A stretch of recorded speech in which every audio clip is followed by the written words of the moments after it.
你之所以被限制，不是因为你不够。很多人一听到限制性信念，第一个反应是不是我想的不够正面？是不是我不够努力相信？但事实是，限制你的人生的，从来不是你的潜意识想法，而是你早就学会的一套用来保护自己的内在系统。你不是不相信自己，你只是很早就知道相信可能会受伤，所以你的潜意识选择了一条比较安全的路。那不是错，那是当时最聪明的选择。什么是潜意识限制性信念？限制性信念不是一句话，也不是一个念头，它是一种自动反应模式。它会在你还没想清楚之前，就先替你做决定。比如，当机会出现时，你下意识退后；当别人靠近时，你开始紧张；当你快成功时，你突然停下来。不是因为你不想要，而是你的潜意识在说这里不安全。这些信念是怎么被写进去的？没有人天生相信我不够好，我不能失败，我不能太显眼。这些信念都是在某些时刻慢慢形成的。也许是你努力过却没有被回应，你表达过却被否定，你期待过却落空。你的系统学到一件事，这样做会痛，于是他选择记住，不是为了限制你，而是为了保护你。为什么正向思考常常没用？因为你不是在跟想法对抗，你是在跟一个长期保护你的系统对抗。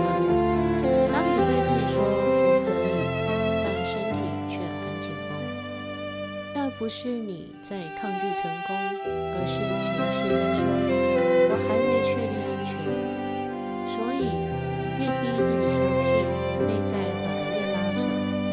真正的转化不是说服，而是让系统松手。潜意识只听一种语言，安全。潜意识不听道理，不听目标，也不听未来愿景。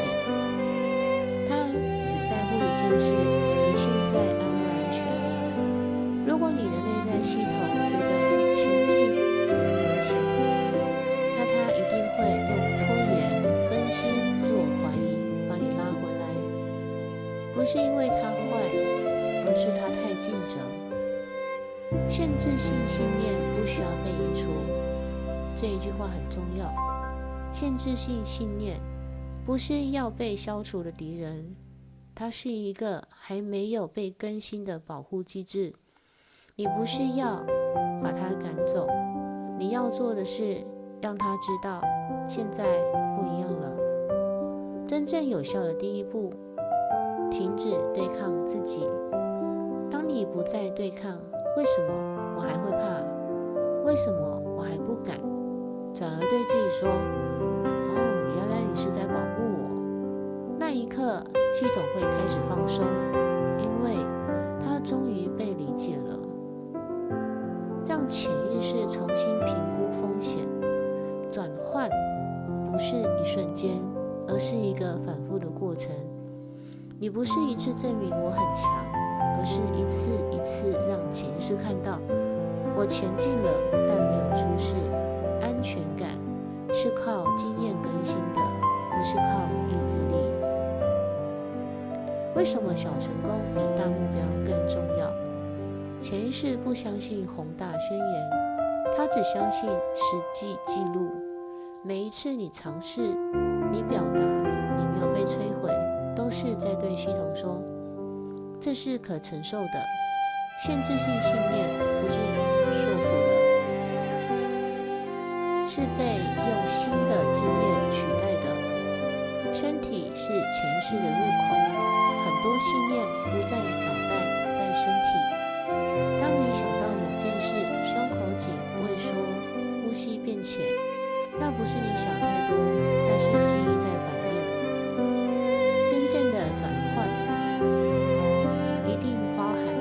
身体慢慢恢复安全。允许自己慢，而不是逼自己快。如果你急得变好，潜意识会更紧张，因为它会解读成我们是不是又要被推上去。慢对潜意识来说不是落后，而是安全讯号。限制性信念开始松动的真相，你会发现你还是会怕，但不再停下。你不再那么用力证明，你开始允许自己尝试，不是因为信念消失，而是它不再阻挡你。你不是要成为没有恐惧的人，你只是要成为恐惧来了也不再被它控制的人。恐惧不是敌人，它只是旧系统的言语。当你听懂了，那就不需要那么大声了。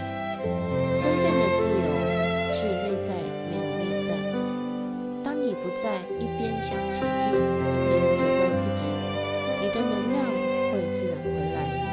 限制性信念不是被打败的，而是被整合的。你现在就在更新系统。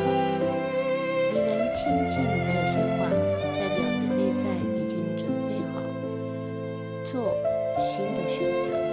不是因为你比较厉害，而是